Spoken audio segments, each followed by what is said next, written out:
The Chicago Bears, one of the most deeply rooted historical teams in the NFL, with their coach being one of the NFL's founders, to having arguably the best defense in NFL history in 1985. Also having the oldest rivalry with the Green Bay Packers that goes back to the 1920s and is still relevant rivals to this very day. And along with their historically great defenses and historically bad offenses, the Bears have been using that same formula for its entire history. And in today's video, I'm going to make a team out of all the Bears that have ever donned the Bears uniform and make an all-time Bears themed team. Yes, you all heard that right. I will be looking at every Bears team going all the way back to its first team in the 20s, and I will get the best Bears players at every position in making a team. This will include first string, second string, third string, and even fourth string for some positions. No position on this team will be left out here. So yes, I will include special teams, kickers, punters, coaches, owners, homes, and away uniforms, anything and everything. Nothing will be left out. It's kind of like those Madden themed teams, but only in real life. Now, I got this idea on my own as far as I know, and I want to do this as an inspiration off of the NFL 100 teams. So I thought, what if I do this with every team in the NFL? And this is when this idea hit me. So today, everybody, I will be announcing this new series on the channel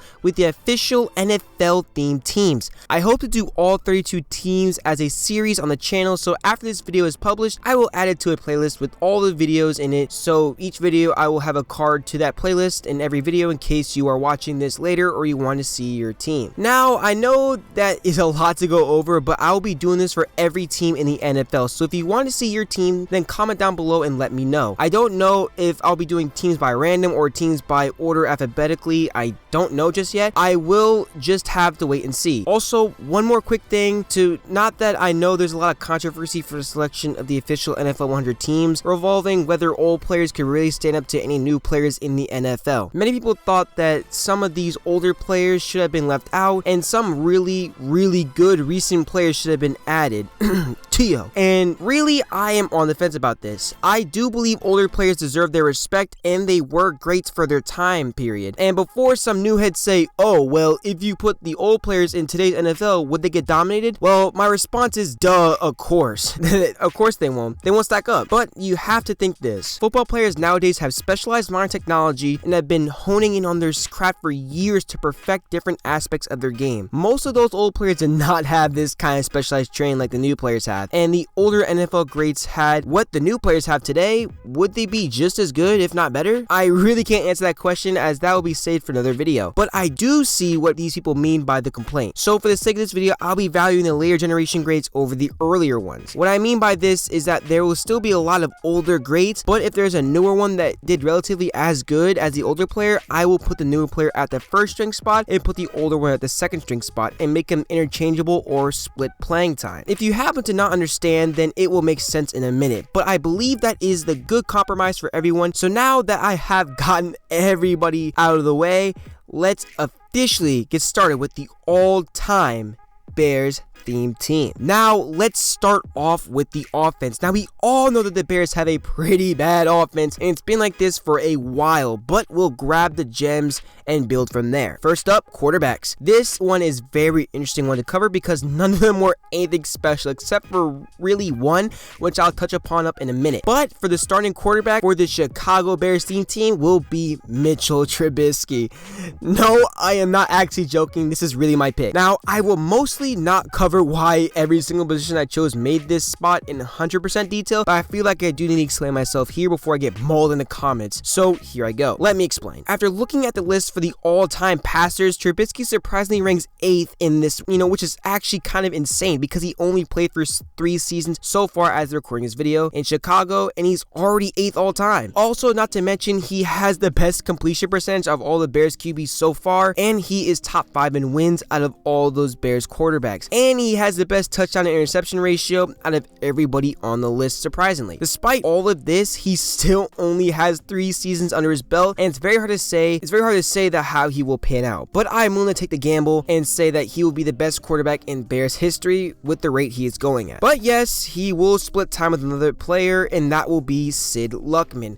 So technically he is second string, but he could get first string snaps for sure. Sid Luckman is known for being the best quarterback for Chicago Bears, as he's second all-time in passing yards and touchdowns in the history of the Bears. He's a 3-time Pro Bowler and 1 first-team All-Pro 5 times and is inducted into the Hall of Fame. So Sid Luckman will be the split-time quarterback, which technically makes him the second string. So there you go. And for the third string QB, I will go with Jay Cutler. This one sounds like it makes no sense, but I mean, he is first all-time in passing yards and touchdowns in Bears history, and he did almost bring the Bears to the Super Bowl in 2010. But I would not allow a player like this to be a starter on any team, no questions asked. These are the quarterbacks for the team, so now let's move on to the running backs. The official starting running back for the Bears will be Walter Payton. This one is very obvious as he's a Hall of Famer. He is first in rushing yards and rushing touchdowns, carries, and basically everything else in Bears history, and is second all-time in NFL history. He's a 9-time Pro Bowler and a 5-time All-Pro, and he is in the Pro Football Hall of Fame, like I said earlier. The second string back will go to Gale Sayers. Gale Sayers was a really good running back from 1965 to 1971. His career was never long, but he did play really good while he was playing, as he racked up 4 Pro Bowls and 5 first-team All-Pros, along with almost 5,000 yards rushing and 39 touchdowns. The third running back spot will go to Matt Forte. With 2 Pro Bowls, along with being second all-time in rushing yards and 4th in touchdowns in Bears history, Matt Forte will make a great third back spot. The last spot, which is kind of most likely a third down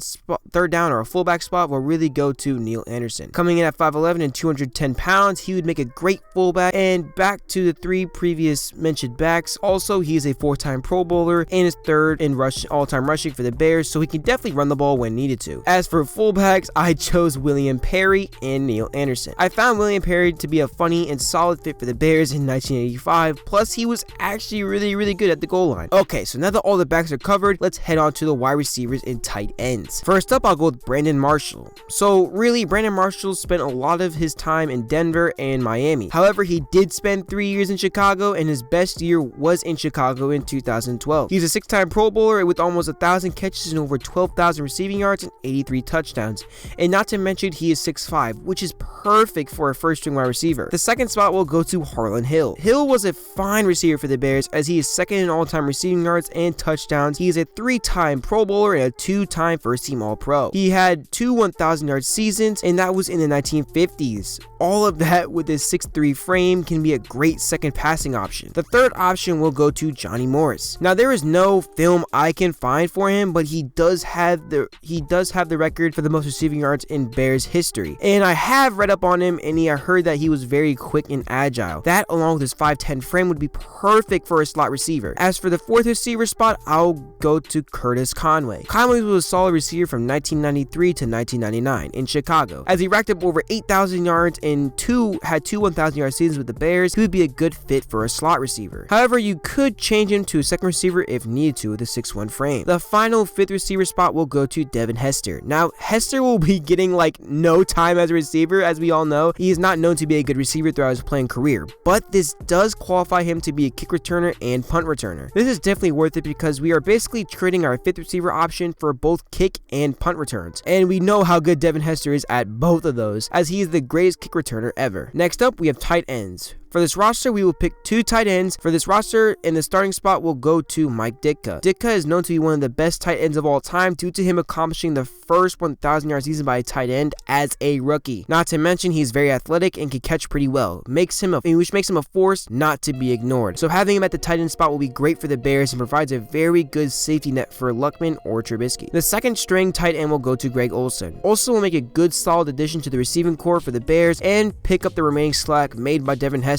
receiving wise, and will provide good blocking for Walter Payton and company. So let's move on to the offensive line. For the offensive line, I do not want to make this more difficult than it needs to be or longer, so I will go over the starting O-lineman and then I'll add 3 other backups. So here we go. First up is the left tackler. I decided to go with Jimbo Covert. Covert was a fantastic tackle for the Bears coming out of that famous 1983 draft class and had 7 great years with the Bears, as he earned 2 Pro Bowls and 2 All-Pros, and was on that famous 19 1985 Bears team, which also makes him a Super Bowl champion. He's also in the Hall of Fame, adding to his legacy. He would be perfect against the run and the pass, and has no injury issues, making him the perfect pick for this position. Next up is the left guard. This spot I gave to Danny Fortman. Fortman was a 3-time Pro Bowl and a 6-time All-Pro, along with a 3-time NFL champion. He was known to be the best guard in pro football, specifically from 1938 to 1943. The Hall of Famer also played a little bit of right guard, but received a switch to left his sophomore season. Fortman would be a great addition to the team as he was excellent against the run. However, the issue would be due to his smaller size. He could get dominated against bigger opponents due to the fact he's only 6 foot and 210 pounds. And this was when I considered my second option, Mark Bortz. But Fortman was a generational talent while Bortz was premier at best. Plus, another big thing to point out is that guards usually get assistance from either the center or the tackle, so I feel someone can pick up the possible slack. I also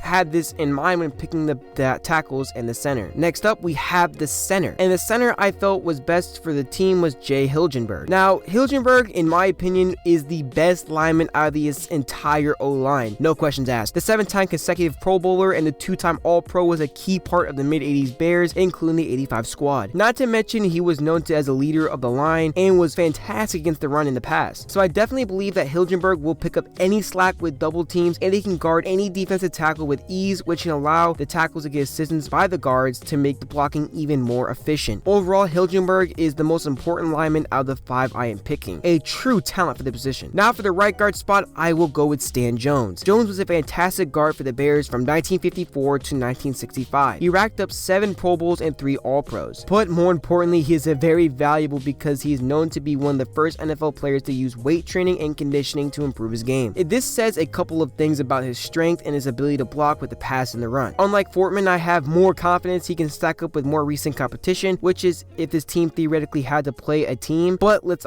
move on to the final position on the O-line, which is the right tackle. In this spot, I will pick Keith Van Horn. Horn was a very underrated player when he played, as he's never been to a Pro Bowl or part of an All-Pro team or All-Decade team either. He simply did his job and did it pretty well, as he played from 1981 to 1993 and only missed a handful of games throughout those years, so I think he was the best fit when I did my research. Okay, now that all the O-line starters, we can go over a couple of backups for the sake of the 53-man roster. I will only pick 3 backups, making the final amount of O-linemen 8 in total. So for the first backup, I picked Joe Stidenhar. He was a 4-time Pro Bowl and a 4-time All-Pro and a 3-time NFL champ. With the Bears, as he was known to play tackle, he was also part of the 1930s All-Decade team and is in the Hall of Fame. Next up, I picked Clyde Turner, aka Bulldog Turner. Turner was a center from 1940 to 1952 and was a 4-time Pro Bowler and a 7-time All-Pro and a 4-time NFL champion. He was known to play center, right tackle, and linebacker. He was also part of the 40s All-Decade team and is in the Hall of Fame as well. My final backup spot will go to Olin Kreutz. Kreutz was a 6-time Pro Bowler and a 1-time All-Pro and played from 1998 to 2010 with the Bears. He would be a great backup addition to this all-time team. So there you have it. This is the O-line, and along with that, the entire offense. Overall, it looks really good, especially the running backs and the O-line. But let's get into the meat of the potatoes of the team, and that is the defense. So here we go. First up, we will pick out the defensive line, and this will be the same format with the O-line, as I will pick out of the starters and I will choose the 3 backups. If you all want me to change this to have,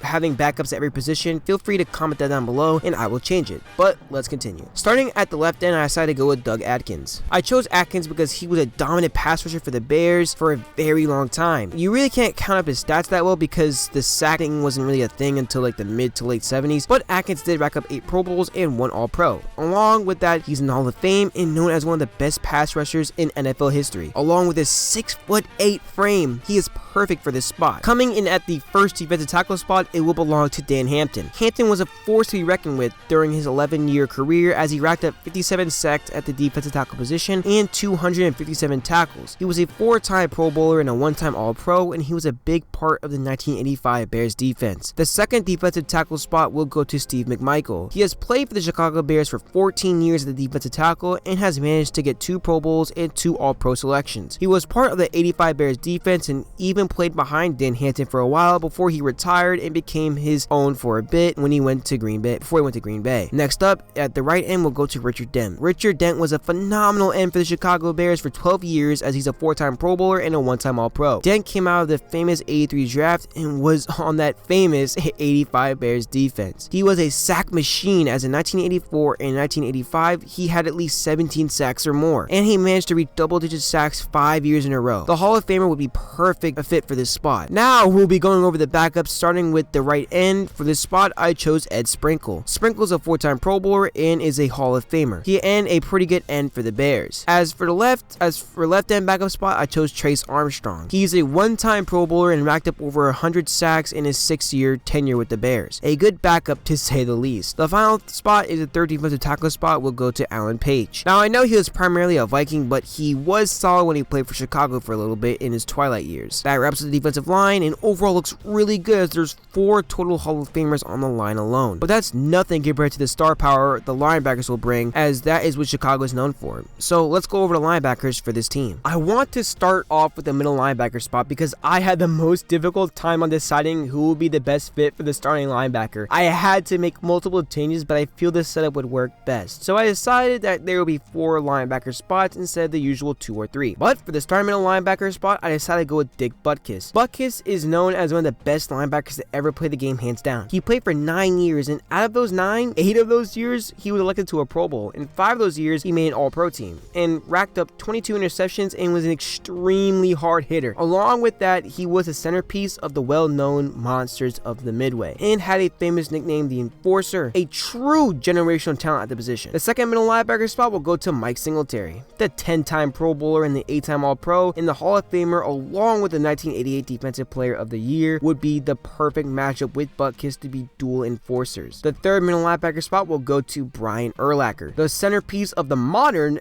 Monsters of the Midway and the 8-time Pro Bowl and the 4-time All-Pro. He was considered to be the best linebacker behind Ray Lewis from 2000 to 2006, as he made a Pro Bowl all 6 of those years. Oh, and yes, he is in the Hall of Fame. And the 4th linebacker spot will go to Bill George. Bill George was a fantastic linebacker for Chicago for 14 years. What's most impressive about George is he was managed to make a Pro Bowl and an All-Pro for 7 years straight. That, along with his 6'2" frame and quickness, would be perfect at the middle linebacker spot, which is why I added a 4th linebacker spot. Now, a little disclaimer here, I had an extremely hard time picking which linebacker would be best fit. And yes, I will make this interchangeable. I would be okay if any of these linebackers would be at the first spot. This was more of a personal preference than anything, but, you know, there you go. And before I end off the middle linebackers, yes, Bill George is in the Hall of Fame. Now, let's cover their right outside linebacker first, and the starting spot will go to Lance Briggs. Briggs is a 7-time Pro Bowler and a 1-time All-Pro, and has over 1,000 combined tackles in his career and almost 100 tackles for loss and 16 interceptions. From 2005 to 2011, he was considered a top-tier outside linebacker and was a key piece in the modern Monsters of the Midway, with the Hall of Famer Brian Urlacher. The backup spot will go to Wilbur Marshall, a 3-time Pro Bowler and a 2-time All-Pro. He was also paired with another Hall of Fame linebacker, Mike Singletary. Marshall, like Lance Briggs, was more of a run stuffer than pass coverage, as he played a major role in the 46 defense of the '85 Bears. This one can be interchangeable as they have similar play styles and they're almost around the same size, so it doesn't really matter here. As for the left outside linebacker starting spot, will go to Otis Wilson. Otis was part of the 1985 Bears defense and was known to be both good with pass rush and pass coverage. As his best season, which was in 1985, he recorded 10.5 sacks and 3 interceptions. His career would take a big downturn due to a knee injury in 1988, which basically led to his retirement, but in his prime, he was a good outside linebacker with his 6'2" frame. Okay, so now that we have covered all the linebackers, overall, this is the best part about this defense, maybe even out of this whole entire team. With multiple Hall of Famers, this allows this defense to not only have good leadership, but a vast variety of different skills, which combined together makes his defense straight deadly. Anyways, let's move on to the secondary, starting with the cornerbacks. Coming in with the number 1 corner spot, I went with Charles Tillman. He played on the Bears from 2003 to 2014. He got 2 Pro Bowl selections and 1 All-Pro selection. He was a pretty good and slightly underrated corner during his early years, but I would say his prime would be around 2011 to 2013 roughly. He would be good for this team because he's pretty good at tackling and pass coverage. Not to mention 6'1" at the cornerback position is very good. Next up at the corner corner number 2 will go to Rosie Taylor, a 2-time Pro Bowler and a 1-time All-Pro, who played from 1961 to 1969 with Chicago. He was a slightly above average corner. However, in 1963, he had a breakout year where he recorded 9 interceptions in a 14-game season, which is really good. The number 3 corner is J.C. Caroline. Caroline was a solid corner for the Bears. Yes, he only made 1 Pro Bowl, but he always did his job and he did it pretty well. He won't really wow anybody, but he was a very reliable, and with this stacked defense everywhere else, this reliability is all you really need at this point. And the same goes to the other corners, Allen Ellis, Mike Richardson, and Leslie Frazier. Now at this point, you are probably thinking, why would you add these average players to the all-time team? And my answer is